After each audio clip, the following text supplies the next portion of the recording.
The microbiome is one of the most exciting areas of science today. By the microbiome, I mean the community of microbes that live inside our bodies. These are the 100 trillion, mainly bacteria and viruses, that are responsible for many of our defenses in the body. They're key for our immune system, they're key for digesting our food, they're key for producing all the chemicals and hormones and vitamins that keep us alive. But what's really interested me is how you can manipulate the microbiome and how our diets have made us unhealthy. So I think we're just beginning to realize that this is one of the most exciting bits of us that, a bit like genes, that we understand give a risk for disease, but unlike our genes, which are 99.9% the same in everybody, our microbiomes are only about 20% the same in everybody. And unlike our genes, we can very easily change our microbiome communities in just a couple of weeks. And so, as well as being a great pointer to our health, because I can tell much more about anyone from looking at their poo sample than I can from looking at their DNA sample.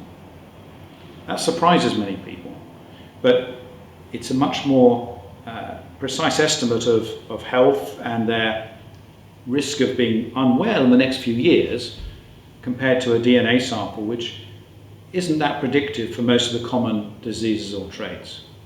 So I'm particularly interested in how we can link this. And before we go into that, I'll just explain that we now know that obesity is determined by a large extent by our microbes.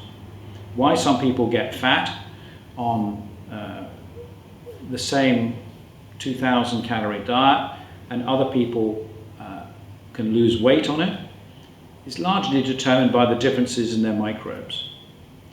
And these studies have been done firstly in humans, but showing that these differences and that the fatter person will always have a less diverse microbiome than the thinner person.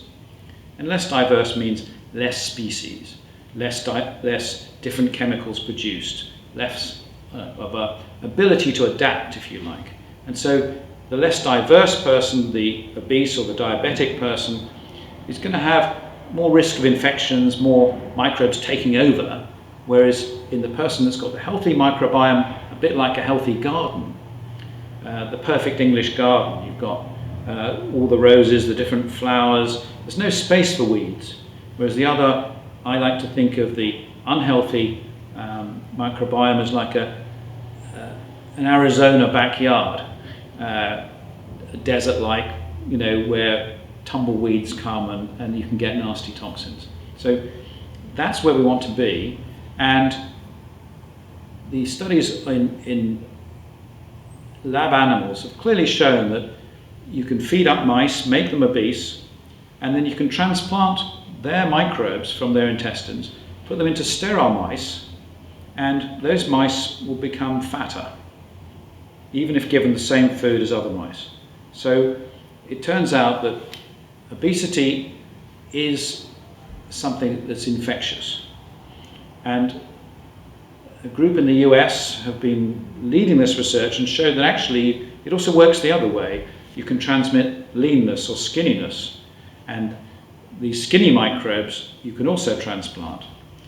And we showed this in a study of our twins here at King's College London, where we took several thousand twins and we showed that the ones that were consistently fatter had less diversity, but also had less beneficial microbes. And there was one that they always lacked, that the skinny twins always had. It was called Christensenella. No one had heard of this rather strange microbe, but when you took it from the human twins and you put it into mice, you could overfeed them and they'd still be skinny. So people are rushing out now on the internet trying to sprinkle this on their cornflakes and muesli in the mornings, but I don't think it's going to work quite yet. We need to know a little bit more about it. But it just shows you that this is the tip of the iceberg. There are many of these beneficial microbes that are stopping some people getting fat, and in others they're absent, and so these tendencies are coming out. And so this is a really key area of our research at the moment, is how we can get a list of these beneficial microbes, and we now have about 10 of them.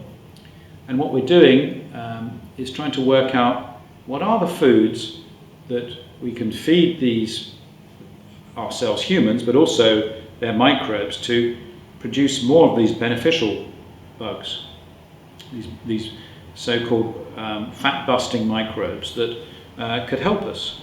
And there's two ways of doing this. There's the prebiotic method, where you just give specific forms of fiber, and we've discovered, for example, that there's a type of red grape that particularly enhances a beneficial microbe called Akkermansia. And if you feed people red grapes, they will get more of this Akkermansia, and the Akkermansia has been associated with being skinny. So there's now a trial going on in Belgium showing, which hasn't come out yet, but is suggesting that if you give red grapes to overweight diabetic humans, you might be able to both improve their microbiome and help their diabetes. So these are early stage studies, but they're very exciting. And so the idea that we can do studies in humans linking dietary problems with an absence of microbe, and then try and replace it with probiotics or other clinical trials, all within a year, is something that would be impossible in the pharmaceutical area, where it would take 10 or 20 years. So the whole field is moving very fast. So meat eating is another example of how the epidemiology has shown that generally red meat eaters are at slightly higher risk of having heart disease. And this is a consistent one, but it doesn't seem to affect everybody. And studies of the microbiome have shown that some people have microbes inside them when they eat red meat will convert the carnitine in the meat into a rather toxic compound called TMAO. And this compound then goes on and can cause atherosclerosis and thickening of the vessels in the heart. But other people who have a different set of microbes end up not getting that. They don't get that product caused by the microbes, and so they can happily eat red meat without any problems. So this is a good example of, again, how whether you have or you don't have microbes, it can change the way food is either healthy or unhealthy for you. So in the future we may be testing people and say, are you someone who's able to eat lots of red meat, or should you really just have it occasionally? When I was researching my book about microbes and food called The Diet Myth, I was doing lots of self-experimentation with different diets. So I was vegan for a while, and then I went on a French cheese diet for 3 days, where I ate nothing but unpasteurized French cheese, helped only with a little bit of red wine, which was fantastic for one day, but I wouldn't recommend it. By day 3 I'd had enough cheese for a while. But the next experiment I was going to do was on McDonald's diet. The idea was to take 10 days of the McDonald's diet, eating only McDonald's, and see what effect that would have on my gut microbes. So as you can imagine, I was really looking forward to this. It was going to be a change from my French cheese diet, but I found someone who was better qualified than me to do this. He was a student, and he was hard up for money. He liked McDonald's, and he also happened to be my son. So he was the perfect combination to take this experiment forward. He was very keen, and he did the first few days without any problem. By day 4, he came back to me and he said, "Dad, I'm not feeling so good. Could we stop the experiment now?" And I said, I was obviously a concerned father, seeing what state he was in. I said, "Of course not, you carry on, this is science. We're doing this together. You've got to finish the 10 days. And he did, and we took samples throughout them every few days. And as well as feeling pretty dreadful at the end of it, the real shock was that his microbes had lost about 40% of their diversity in that time. And this was much more than we'd expected. He'd lost a lot of these species, and he still didn't recover them 2 weeks later. And this gave us some insights into what was going on, and maybe why junk foods, processed foods are so bad for you. Because it could be that the lack of fiber was causing this, or it could be that the microbes need fiber, otherwise they starve. So if you're not giving them hard to digest fiber that goes into the colon, they've got nothing to eat, so they will die off. And if you're just getting fat and sugar, it gets absorbed early on in the gut, and the brain is being told that the calories are coming in. But the other thing in foods that we forget are these extra additives like emulsifiers, which are on nearly every ingredient of whether it's ketchups or mayonnaise or any biscuits or foods that are put together to keep them together. These have a very negative effect on our gut microbes. Animal studies have clearly shown that it messes them up and makes them produce nasty chemicals. And then you've got artificial sweeteners as well, which we're all told by our governments are inert and healthy, but it turns out they can affect our gut microbes in bad ways too, making them produce chemicals that make you more likely to get diabetes. So this is just a few of the things we're finding out about these highly refined processed foods that are harmful to us in ways that could be acting through our gut microbes. And this is a whole new area of research, and it's certainly changed the way I think about processed foods, because in a way it's very hard to avoid them, but they do have much more side effects than I think we realize. So we've talked about how these things are bad for you, how you can improve your gut microbes through diet. The first thing is fiber. Really important to double the fiber levels, get above 20 or 30 grams a day. And all of us in developed countries have too low fiber levels.